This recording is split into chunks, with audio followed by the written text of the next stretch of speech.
Hi there, everybody. We are going to review some exponent rules today, and then use those exponent rules to solve some simple equations with exponents. So here's some examples we're gonna work through here. First of all, recall the rules for exponents. When you multiply powers of the same number together, you add the exponents. When you're dividing, you subtract the exponents. When you're taking a power to a power, you multiply the exponents. Anything to the 0 power is 1. When the exponent's negative, that just flips it over.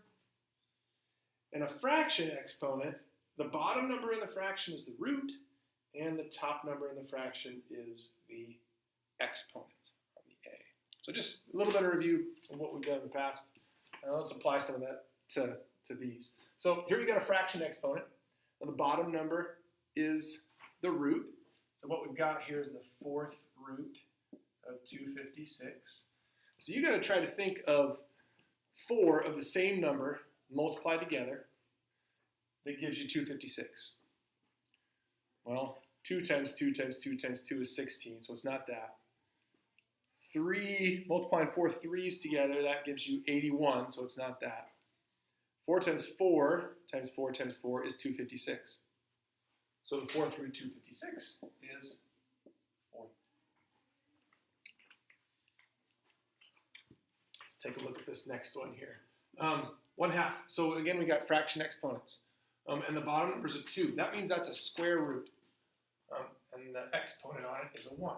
So this means the square root of 3 times the square root of 21. Now, root 3 times root 21, that's the square root of 63. Now, can you think of a perfect square that goes into 63 evenly? Hopefully you're thinking about 9. So you would be right.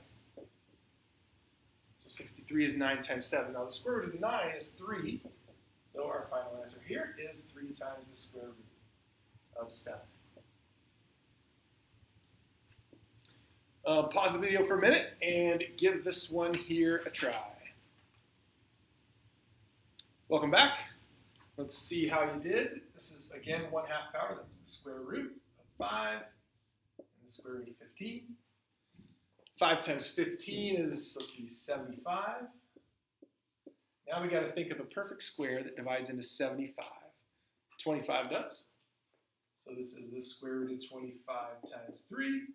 Which is 5 root 3, is our answer. Let's take a look at this next one. So 2 to the 5th times 2 to the 3rd. So we're multiplying up here on top. That means we add these exponents together. So that will give us 2 to the 8th. Now the rest of it is a division problem. So when you divide powers of the same number, you subtract the exponents. So 8 minus 4 is 4. So that would be 2 to the 4th. And we can go one step farther. 2 to the 4th is 16. There is our final answer. Now, this last one is a little more challenging here. We got a negative exponent. We got something besides 1 on top of that fraction as well. So let's look at this. Really, you can do these in any order.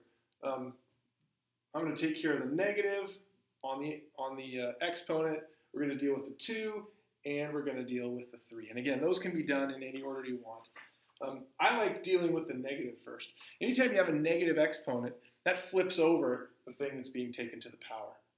So if we flip over negative 8, we get negative 1/8.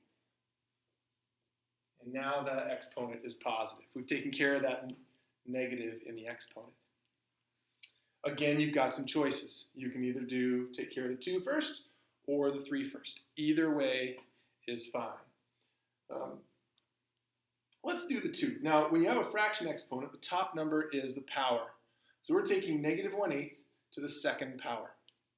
Well, negative 1 to the 2nd power is 1, and 8 to the 2nd power is 64.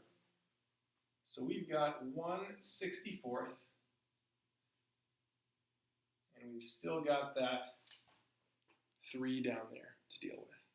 Now this 3 really means cube root. Remember, the bottom number in the fraction is the root.